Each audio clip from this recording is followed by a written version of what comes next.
state is a fiercely competitive and ruthless society.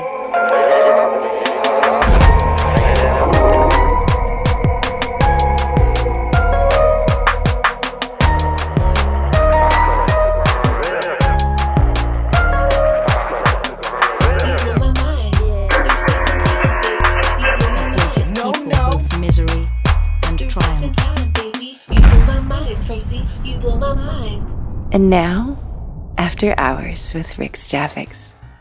Welcome to After Hours with Rixx Javix. I'm your host, Rixx Javix, coming to you from the darkest reaches of low-security space, live from the Stay Frosty Lounge. Grab a cold drink, light a cigar, and let's talk.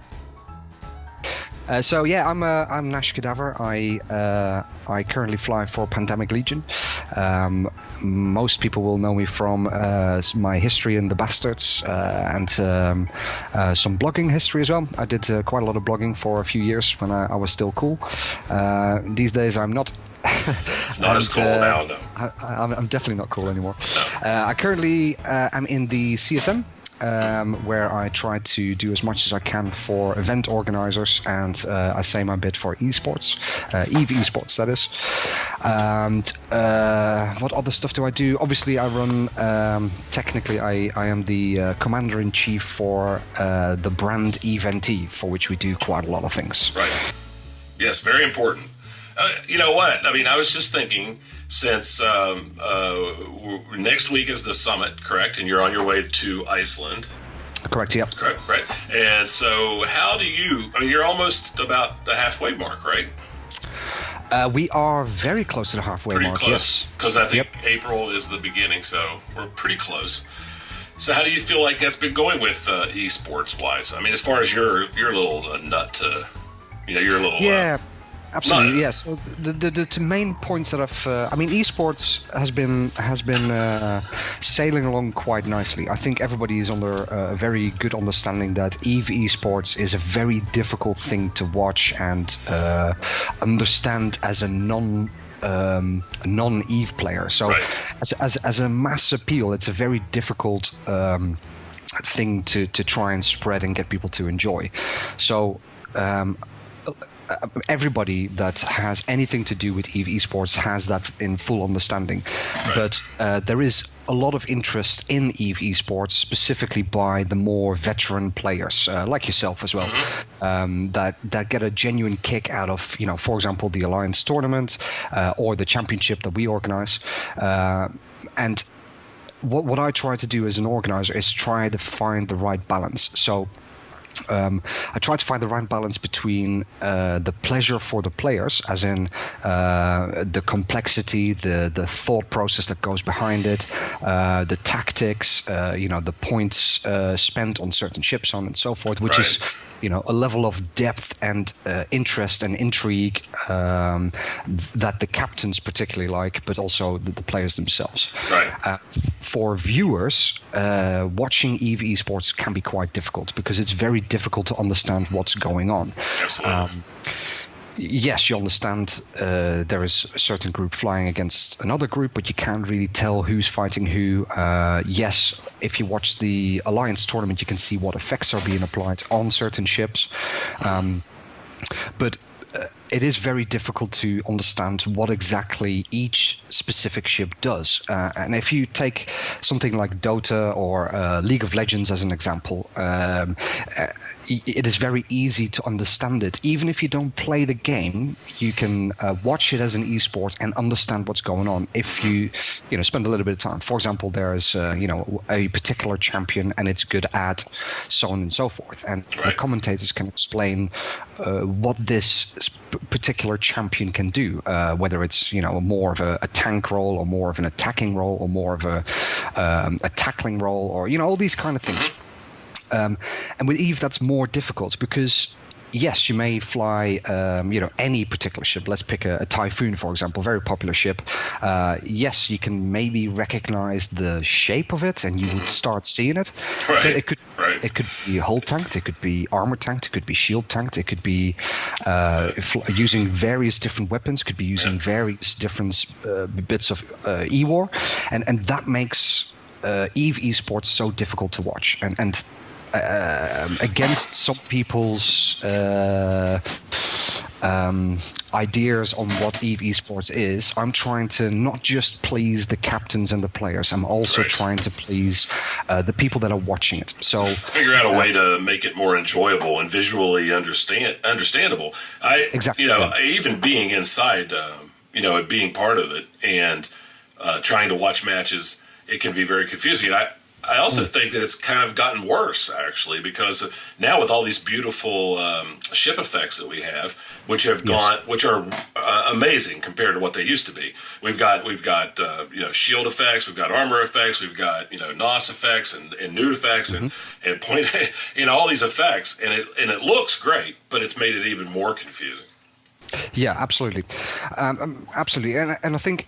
I mean, I guess your original question was more related to the CSM in terms of what we do there. Now, my platform was specifically geared towards events organizers, so the community side of it, and the esports. Now, well, I was actually specifically wondering how receptive have you found CCP to be so far, at least, on helping you achieve those goals? Making it or throwing some ideas out, maybe of making it try to.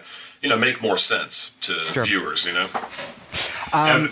Specifically related to esports, I think it has needed very little encouragement. Obviously, with CCP Logic Bro having done so much work over the last couple of months, and specifically currently on not just the Alliance tournament, but also on Thunderdome, which makes player-organized fights considerably easier. It makes what we do at Eve-NT considerably easier, not just for us specifically, but for anybody wanting to organize EVE Esports. Absolutely. And let's all take a moment to worship at the feet of Logi, because absolutely. Thunderdome is incredible, and I can't even tell you that now we figured out how to get the AT UE to work on our practice videos. It's awesome to be able to watch it as if you were already in the AT, which is pretty cool. I mean, how amazing is that? It's honestly, he's done such a good job, and it's a major leap forward for anybody wanting to do anything esports. So, in terms of the esports, I've not really had to push a lot. Like, I've maybe given a little bit of feedback here and there, but as you know, on our Slack group, we have Logic Bro there, and he contacts a lot of people directly with questions or testing and stuff like that. So, that's been going pretty swimmingly. Good. I'm glad to hear that. Yeah, absolutely, man. He's been a hero. The other parts, obviously, events and stuff like that, which has been hard work, and it's always has been. Since I've been getting involved with community stuff, like yourself, you will know as well how difficult it can sometimes be to get agreements in place and trust built with CCP, because there is people that obviously abuse it. But working on it and trying to get it to the point where let's talk about out-of-game events specifically, where organizers are content, is still work in progress, I'd like to say. And I've actually got a meeting scheduled with CCP Falcon, Logic Bro, Guard, and hopefully a few more, with a couple of the other CSM members to talk specifically about community and community events. And I've got a couple of things that I would like to propose to further and improve the communication between event organizers. Yeah, that's good. And CCP, and also get a level of parity between events and a clarity. I think this is the biggest thing that is lacking for a lot of the people that invest a lot of time in trying to get events to work. They're not quite sure where they stand, and if it would be made clear that there is nothing for them, or there is this level of support for them, that is something that the event organizers could work with and either sell their tickets based on that, or promote their event based on that, and things like that. So I'm hoping to work on that, and I'm hoping to get a good point across next week, and we'll see where it goes. No, excellent. I think that's a very good point. It is a bit of a you've got your Vegas, Eve Down Under, and now Eve-NT, and you've got Amsterdam, and then a few other of the headliners, and then a huge swath of everybody else, right? And as you know, starting one, and I started one for the first time this year too. It's a little bit daunting on the I just want to start one. Once they've been up and running for a few years, it's a little bit easier. But but yeah, it's a little lost in the wilderness, you know. Yeah, absolutely. And it's a lot of it is about getting the word out as well. It's about the free support that you could get from CCP. I think a lot of event organizers are not even bothered about the stuff that costs CCP any money. So, for example, getting gear or getting devs or getting Valkyrie or Gunjack or anything that would cost CCP stuff. I totally understand that there is a budget that needs to be taken into consideration. Sure. But it is the free support that all event organizers are asking for and to get a better structure for. It is the social media support, whether this is Twitter or Facebook or a mention on the O7 show, the stuff that costs very little or is free to CCP, that means a lot to event organizers. That's still what I'm trying to work on and make CCP understand. Well, I think right off the bat that's great, because they have access to an audience that none of us have access to, and it would be a huge support. And it is hard to, it seems random almost now. And I appreciate the fact that I have a little bit of an insight sometimes and can get things that I want, but not everybody does, and that's not fair either. So. No, exactly, and this sort of reflects back on the parity thing that I mentioned. Right. What I want is people to be treated fair and equal. That's all I care about. I don't. Exactly. There is. Look, you work with CCP on a practically daily basis, I would imagine, and for you, getting a request in is quite easy because you can speak to your friends at CCP. So for you to ask for a retweet would be a lot easier than somebody that is just starting an event or may not have the contacts in CCP. And it's exactly that. There must be a way where we can get a very simple request system in place where somebody can promote their event or let CCP know that they're doing an event, and CCP can give them a agreed upon amount of social support. For example, if it's your first event or your second event, or like quite early on, you get maybe 3 tweets or a mention. If you're an established event, you can get multiple tweets and maybe a mention on the in-game browser or a mention on the O7 show, that kind of stuff. And the way it's managed at the moment in terms of getting these requests in, it's basically there is nothing in place. No.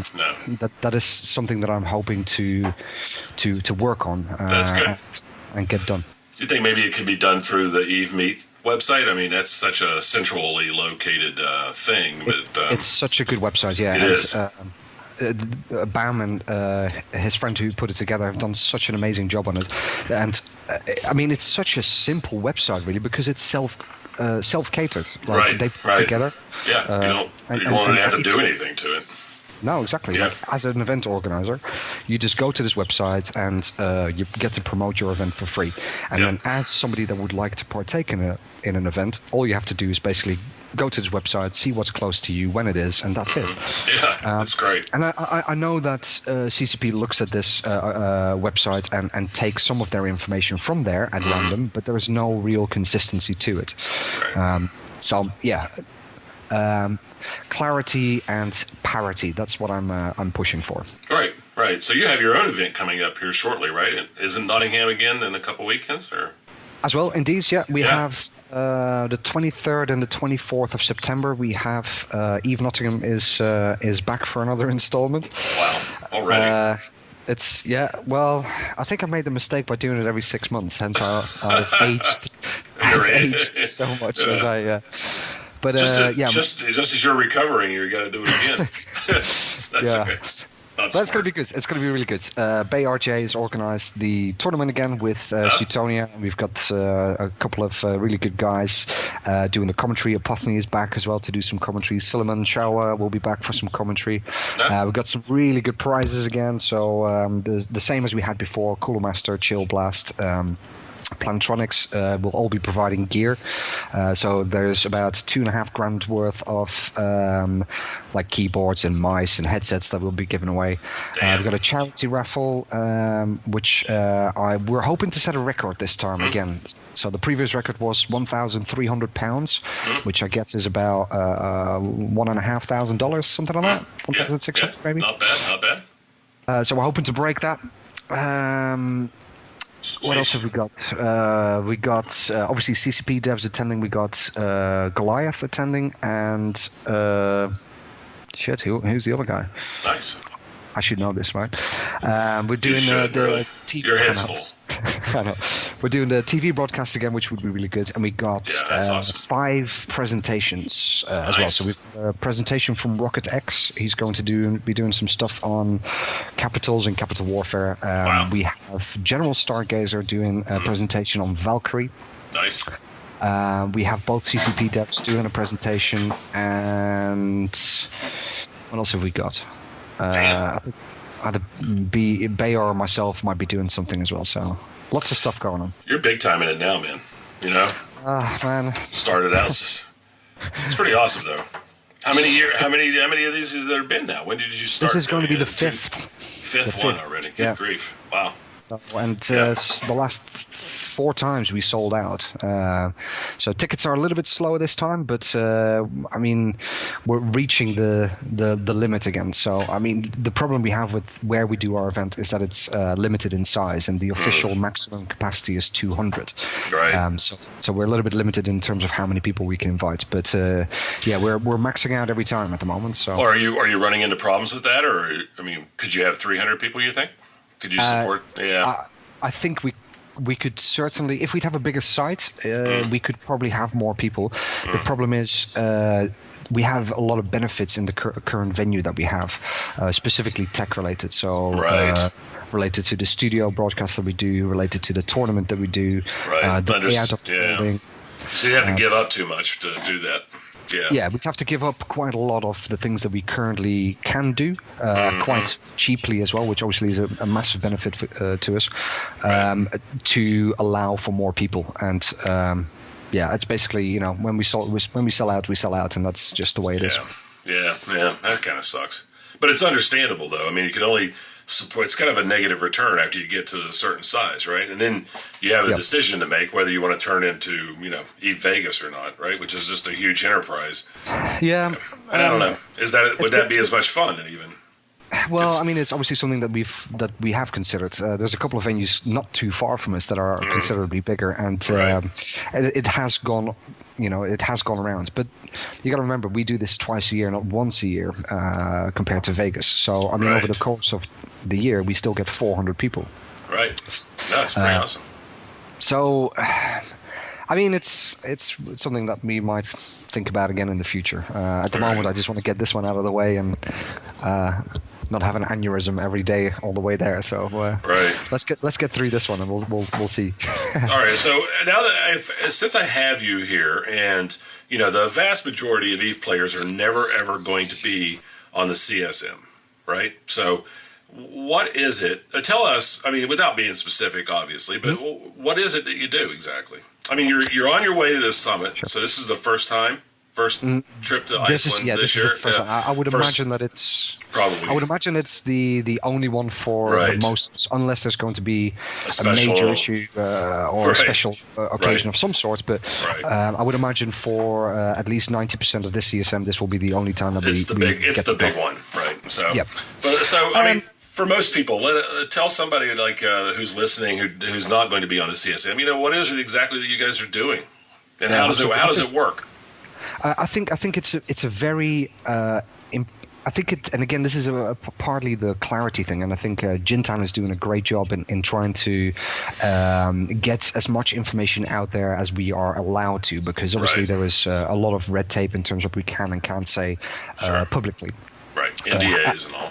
NDAs and all this kind of stuff. Obviously, there is, you know, we do have access to some sensitive information, and we're very lucky to have a really good group in this CSM that take it all very seriously and don't wish to abuse the trust that we've been given.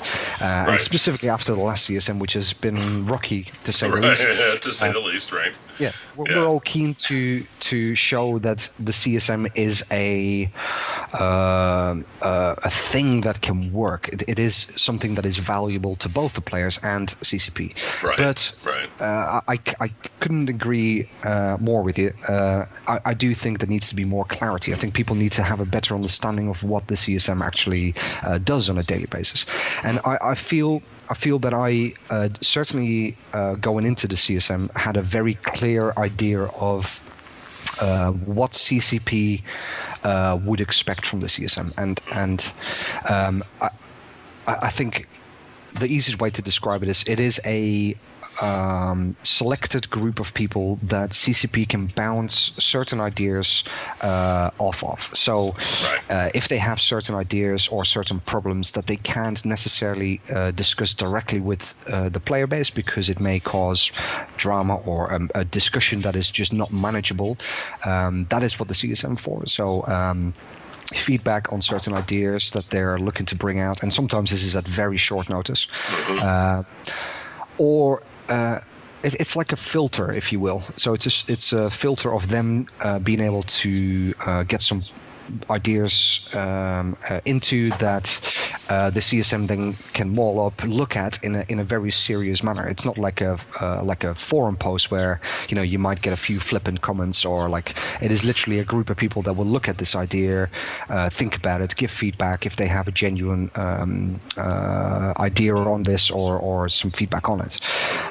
The other part of the CSM is obviously the other way around. So where we collect information from the player base, whether this is complaints, the general feedback, or people that want to say something to CCP but don't know how to get their point across or have some suggestions or ideas.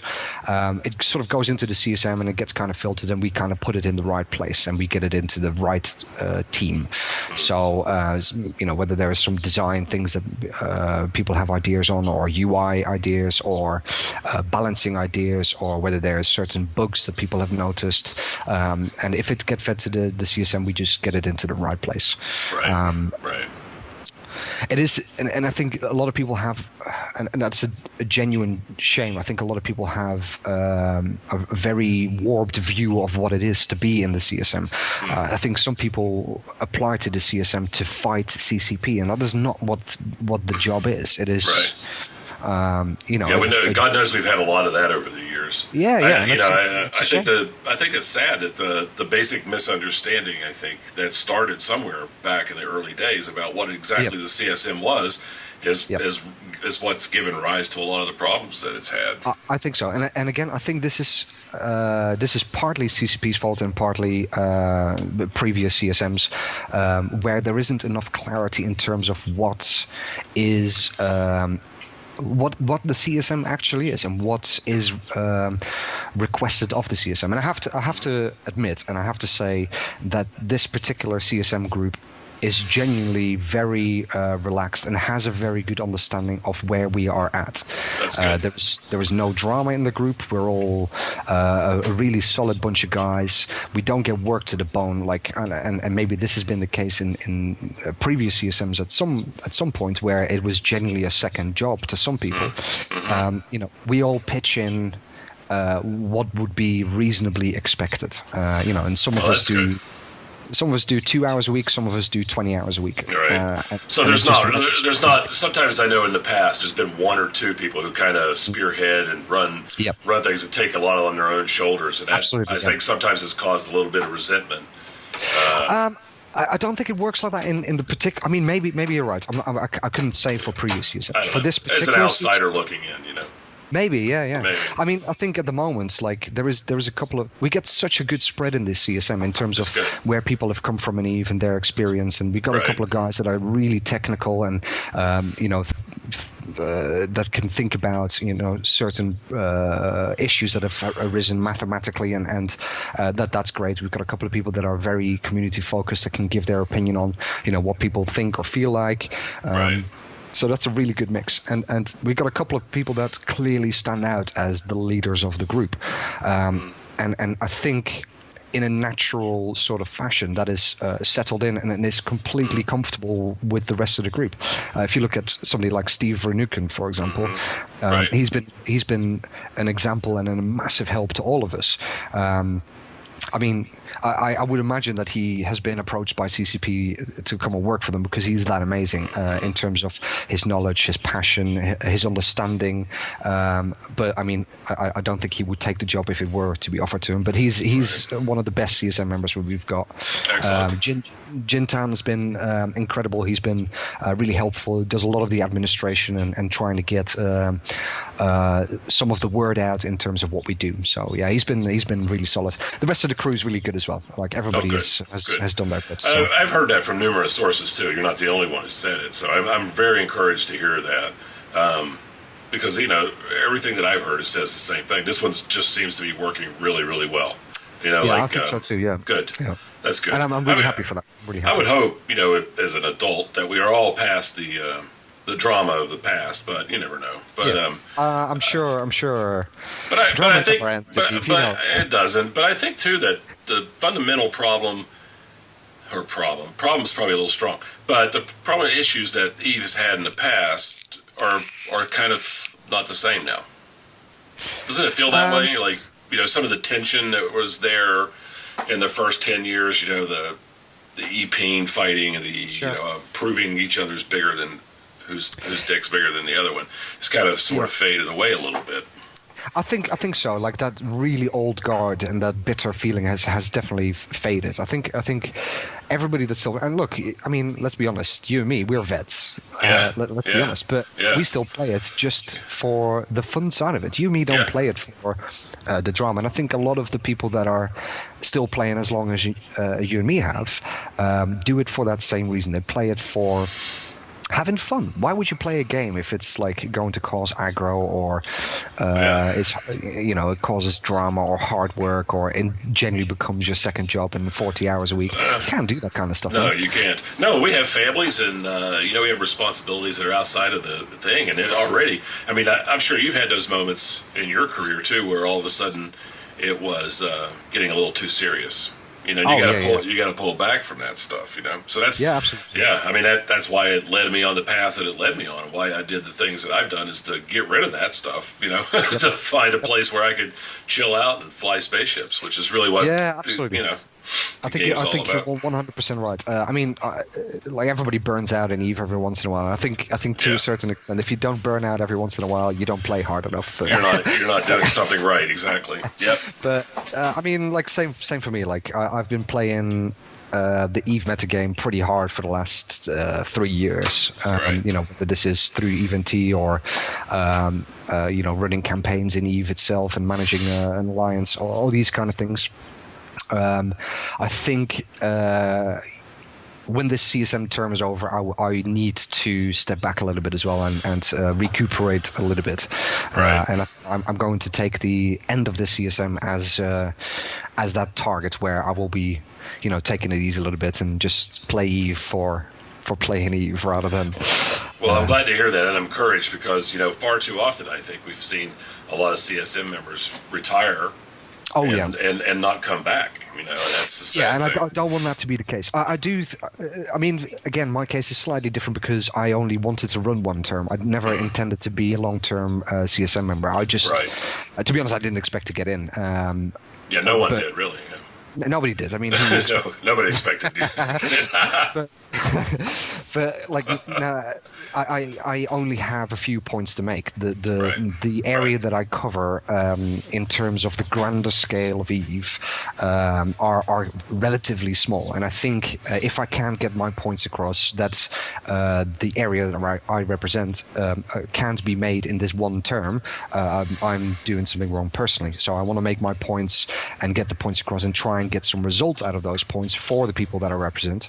But I want to do that in one term, and then I will be supporting several people that I know will be running next year. So, are you certain about that? I mean, what if we get around January, February, and not really much progress has been made as far as esports go? I mean, how are you going to feel about it then? I will feel disappointed in myself, but I am 100% certain that I will only run one term. I never intended to run one term. So. I honestly don't think that that's going to happen, by the way. I think that, as you said earlier, too, I think CCP is of a mind to try to do whatever they can to make the esports side of things a little better. Certainly on the esports side. So. Like I said, the esports side has required very little encouragement in hindsight because of all the work that Lodge Bro has done.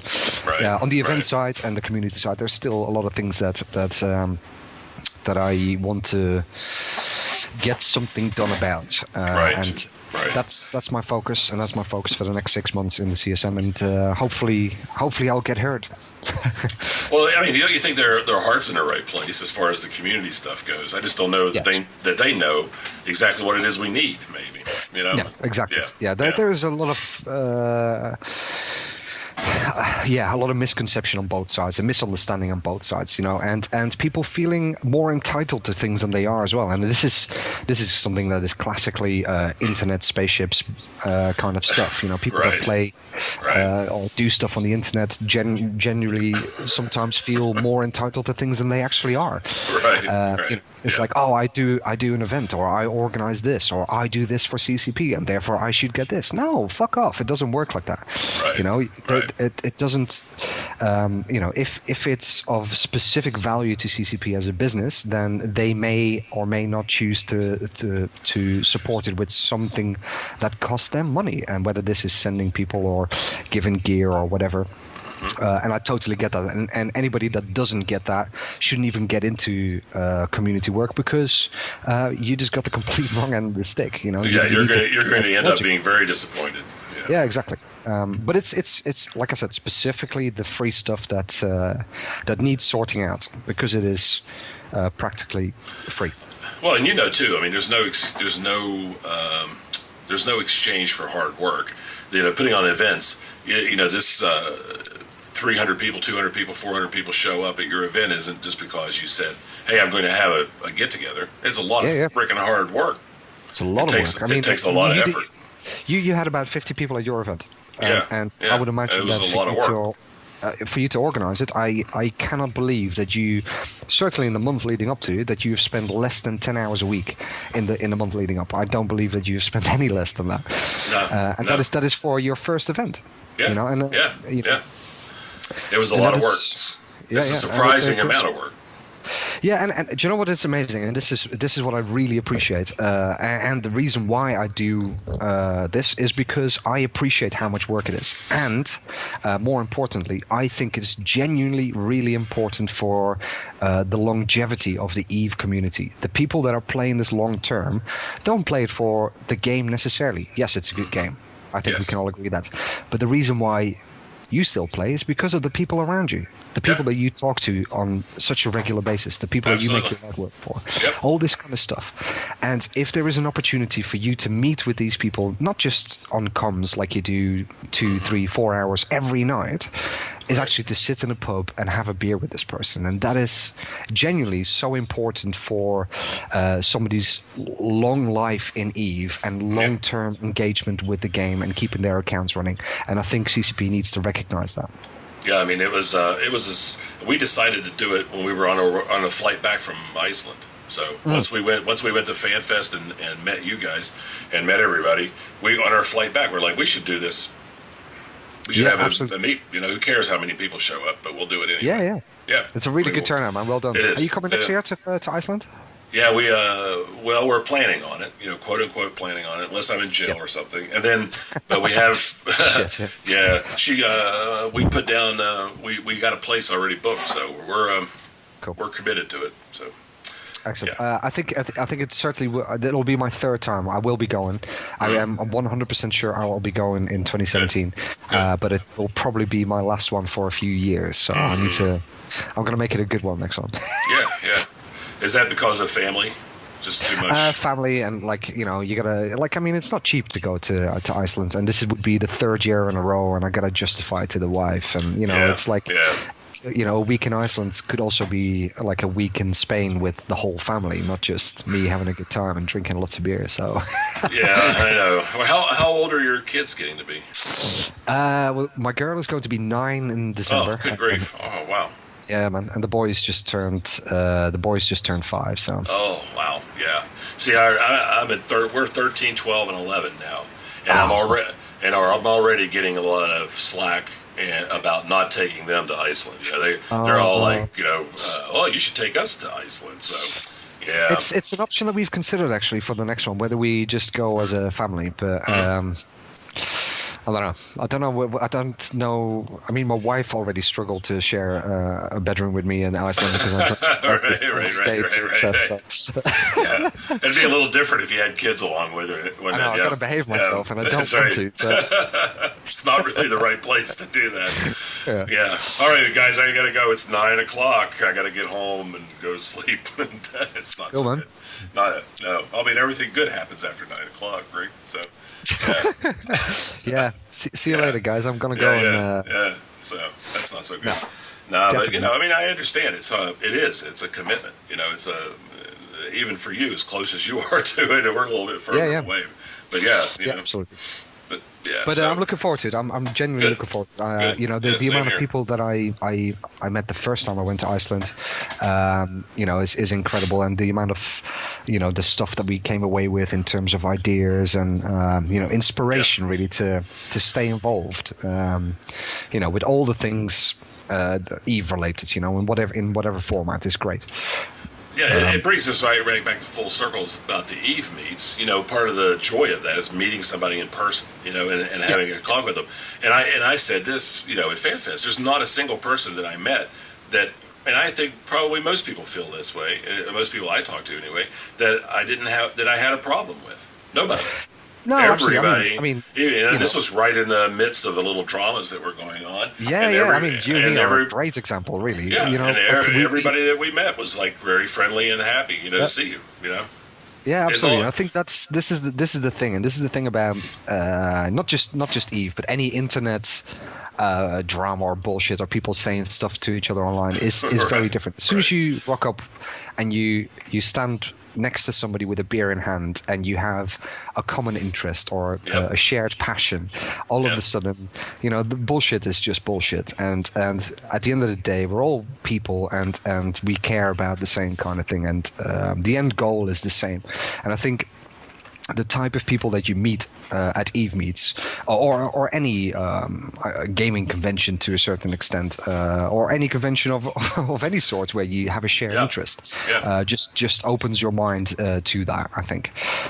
So it's very important that we keep these kind of things going. Yeah, I think that's true. It's amazing. It's a great experience, and if anybody's listening and is thinking about going to an Eve meet anywhere, not even just FanFest, but to Eve-NT or to Eve Down Under or to Eve Salt Lake City or wherever. Absolutely. Certainly should check out evemeet.com and see if there's an Eve meet near you. And if there isn't one near you, you should probably think about starting one. I could say we did that the first time this year, and I do not regret it. We're going to do one again next year already. So, excellent, awesome. Keep doing it. I'll see if I can convince the wife to come over to America. We're actually coming to America. Oh, that would be so cool. No way, really? Are you guys going to come over? Oh, that's so cool. Yeah, my brother-in-law is he's not quite decided where in America, but he's very likely to move back to America for a couple of years. So we are committed to come and see him at some point. So if it collides, I will see you there. That's awesome. Hey, you're not going to be like my years and years ago. I had a family, my ex-wife's family from Italy came over. And they had never been to America before, so they came and stayed with her parents. And we were taking them to Niagara Falls, and we were on our way there, and they said, after we go to the falls, can we go to Los Angeles? No. Well, it's not like Europe where everything's smooshed up together. That's 3,000 miles away. So, I have been to America a couple of times, so I have a rough sense of how big it is. It's pretty big. It's freakishly huge. Yeah, everything's not close together. No. Well, I mean, it's at least on the same continent, so it's an inland flight somewhere from America to America. It's doable, but not necessarily you want to drive there. No, hell no. So let's talk about Collides a little bit and the concept behind that, and when that's coming up soon too. The teams have been announced and everything's ready to go. Is that's correct me if I'm wrong, but that's after the AT, correct? That is correct. Yes, we were actually scheduled to be after the original scheduled date of the Alliance tournament, which would obviously have been a little bit earlier this year, and we would have had more teams. So the intention was to have 16 teams in total. It would have been split between 2 leagues, a minor league and a major league, 8 teams in each. And at the end of the season, we would drop the 4 bottom teams of the major league, and they would go down to the minor league. The bottom 4 of the minor league would basically be replaced with new applicants. I gotcha. All right. Now, this would span over 8 weeks because of the amount of matches that you play in, etc., etc. Right. But then the Alliance tournament got delayed, and then we were in a bit of a struggle to fit it in before the end of the year. But then when the AT got rescheduled again, we decided that we desperately wanted to keep the championship hype alive. Hence, we decided to do a championship 2 weeks after the Alliance tournament, but reduce the size of it. So we've reduced the size. We've gone down to 6 teams in each league for this season. So 6 in the minor, 6 in the major league, but we will go back to 8 teams in each league in February, March next year. So when come back, we will increase the amount of teams. The goal is to get as many people playing as possible, but time constrictions and for this particular season have forced us to do it like this. Right, you're kind of pinned between holidays and stuff by the end of the year here. It's kind of not a lot of weekends to work with there. Yep. You got Thanksgiving, and obviously then there's December to take into consideration. So we wanted to make sure that we sort of molded around that. So we're going to present it over 5 weekends. It'll be every Sunday running, and then the last weekend will be Saturday and Sunday, where basically the final day for both leagues will be played. Right. Okay. All right. Good deal. I might be able to make that. We are in that, our team's in there. I know that your team's in there. Charlatans. Charlatans, aptly named, I thought. Yeah. We had a very strong vote. So we've actually had 20 applications for the minor league. We only had 5 spots, so we had to make some really tough choices. And unfortunately for some teams, they applied just after the cutoff date, and we just had to be super strict and cut them off. Right. And I have to say, we were all gutted because there were some really good teams in that. But we looked at Charlatans straight up, and I recognized some of the guys that I used to fly with in your neck of the woods, and there's some really good pilots in the team, and I'm really looking forward to see what you guys can do. Really. Yeah. No, we're very excited about it. We're excited about our AT team. I don't want to overhype. No hype intended. We're only our second year, and we can't do any worse than we did last year because we lost both matches. So anything we do is we have a good team, and guys have been practicing for over 2 months now. So and they've come a long way. We've been training really, really hard. We're doing, probably 20, 30 matches a week. This week we're doing 3 full days of match to practice, so it's pretty good. I think. I mean, the Alliance tournament format the year prior or the years prior may not necessarily have been in your favor. I think this year for the small gangs, and that's what you guys are more experienced in and are better at, the smaller gang stuff. So the 10-man format, I think, stands in your favor. And I think for the tournament that we do, the championship also stands in your favor because it's a 5-man format, small gang format, which I think, and it's part of the reason why your team got selected. I think you guys stand a really good chance because of the experience that you have in. Yeah, the trick for us is all of our guys are really great solo pilots, and we often get together and we do small gang stuff, but flying together in organized. That's not really ours. Our strength is in chaos. Even when we fly small gangs, it's a kitchen sink thing. We don't really have doctrines. We don't really care about that sort of thing. We just overwhelm people with our cunning and our ability to fly well. Organized chaos, right? Man. It is. That's how it works. And that's what the championship is all about. Try to wrangle that into a doctrine, and then practice it and get people really good at what they're supposed to be doing. That's really what's been eating up our time. But you know what? I mean, they've responded really, really well. So I'm very proud of our team. Whatever happens, you got some they've come really a long way. Good pilots in there. You've got a couple of names in there that and we've actually posted up it's a very basic format. We'll get some more images on there and make it look a little bit sexy. But we've got all the teams now posted on the website, and it's interesting. Like some of the teams, you will recognize individual pilots, and that is, right. I think, a good indication of if you start recognizing people in the list, not just the captains, but also the people actually flying in the team. Some of the pilots, and you've seen them in space and fought against them, perhaps. Yeah, exactly. Are we going to need a team logo? I just thought of this. We're probably going to need a team logo. Yes, but I'm actually supposed to be in a meeting 20 minutes ago to talk about some tech stuff for the first weekend, but also about stuff that I don't understand. For example, sizes of logos. Right. Somebody asked me, what size logo do you want? And I said square, but apparently that's not the size. That's not a size. I'm thinking I should probably just use Scion's head. That's what I'm going to do. Scion's head is going to be our logo, so that makes sense. I like it. That's probably the easiest one I'll ever do. All right, cool. Done. All right. Just copy his head, and that'll be it. That'll be good. Nice. Right. Yeah, probably can't use his real life head though. I'll have to use his game head or something. No, yeah, he might get mad. Probably get in trouble with the bosses at Eve-NT again. Do you know what I mean? Like I'm trying to do things and I'm not allowed to do it. So. All right. So if you had a blank check and you could make esports better, right? What would you do? What are some of the things that you would like to see happen? I think last time, and for those who aren't privy to this, we recorded this already 2 weeks ago, so we're doing it again because I could totally derped. My headphones broke, and Nashh sounded like he was 800 miles away in a cave, and it was really bad. So we're doing it again. But I think one of the ideas that we had now that it's coming back to me was some kind of. Well, you've got red and blue teams, right? So, or Team 1 and Team 2, or red and blue, or however it works. Usually in the AT, it's red and blue, right? So maybe there's some way of graphically representing, who's on whose team. Some kind of icon, or we also talked about, special skins, maybe. Maybe red and blue skins or something that you get when you're on the AT or something.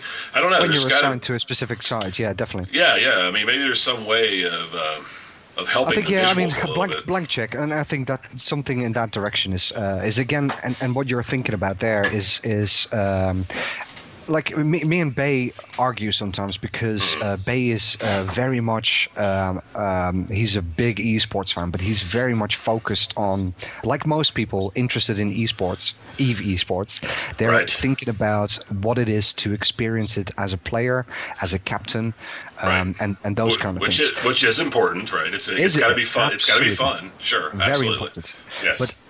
And I think the beauty is, and the good team that me and Bay and Elise Randolph have made over the last 2 years working on this kind of stuff, is I bring the other part of it, which is I'm thinking of the viewer, and I try to balance everything as best as we can. Yes, we still want the good teams. We want people like Pandemic Legion and Vidra playing, if you will. Do you know what I mean? Those are the kind of Tuskers. You want those big guys. You want them because people will recognize the pilots. They will recognize the captains. They will have some affiliation with those groups because they know they're good and they can do something. They're interesting to watch. These are clever guys. They're kind of, in a way, celebrities in a way, I mean, absolutely. And they have a history to it. And that brings up something I just thought of. I mean, when you think about the AT and they talk about people, they never use their avatars. Isn't that kind of strange?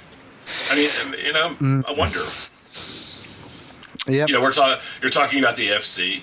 Why not use his avatar?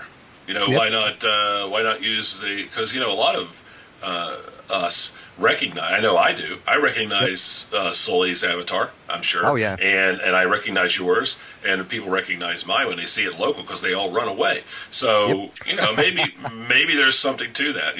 I mean, definitely. That is the viewer appreciation. That is the thing where you make it more viewable. There's a actual person who is an avatar, but not the real life person's picture, but the avatar's picture.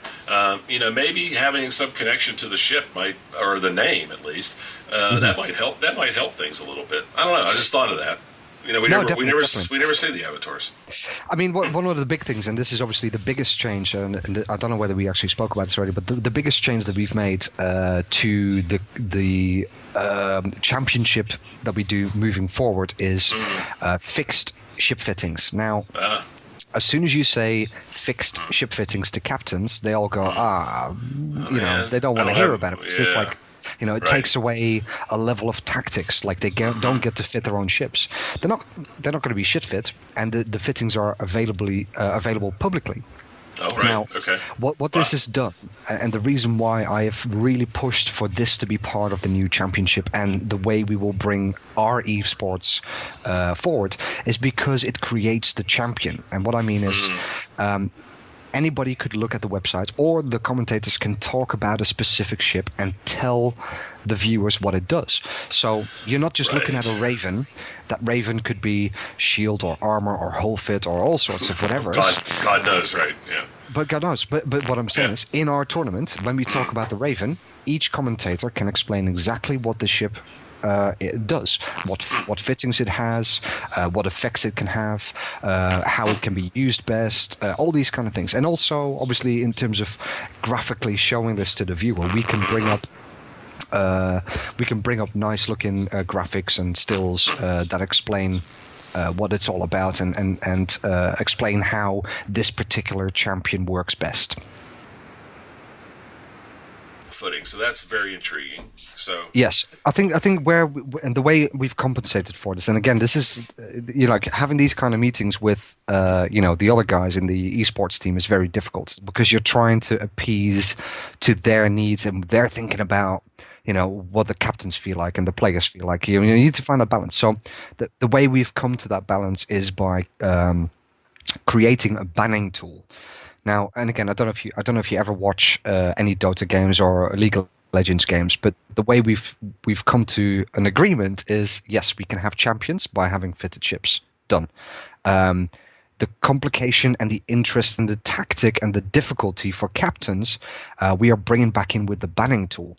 And the banning tool is going to be very easy to work with for the captains, but it requires a very good understanding of the opponents, the ships that are available, as you will be banning ships in turn, not too dissimilar from the Alliance tournament, and in fact more similar to something like the banning system in Dota and League of Legends. Okay, that's interesting. So that's going to be it's going to be hard work, and it's going to be pressure on the captains to understand what possible combinations of ships they're going to be left with at the end of it, and makes it obviously more viewable. You won't see two of the same champions on grid, Gotcha. which is very interesting. Okay. So yeah, it's going to be a very good season. I'm very much looking forward to it. Good. So there's essentially a pool of ships, and it gets whittled down. So the two teams might not end up with the same exact composition. The compositions could be different. Not at all, yeah. Right, and this is something that happened in the past, cool. where you could end up, even after banning, right, you would see two duplicate setups on grid. And then it's because even for the lower tier league last year, right, where two teams would have banned certain ships and so forth, and then have figured out what the meta is.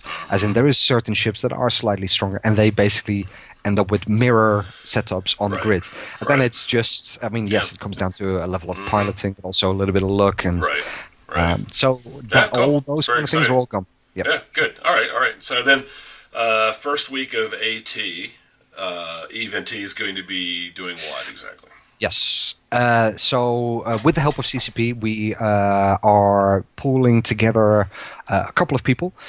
So we have Reload, we have Sutonia, we have Jintan, we have BRJ, and we have Apothny as our host, and myself. Nice.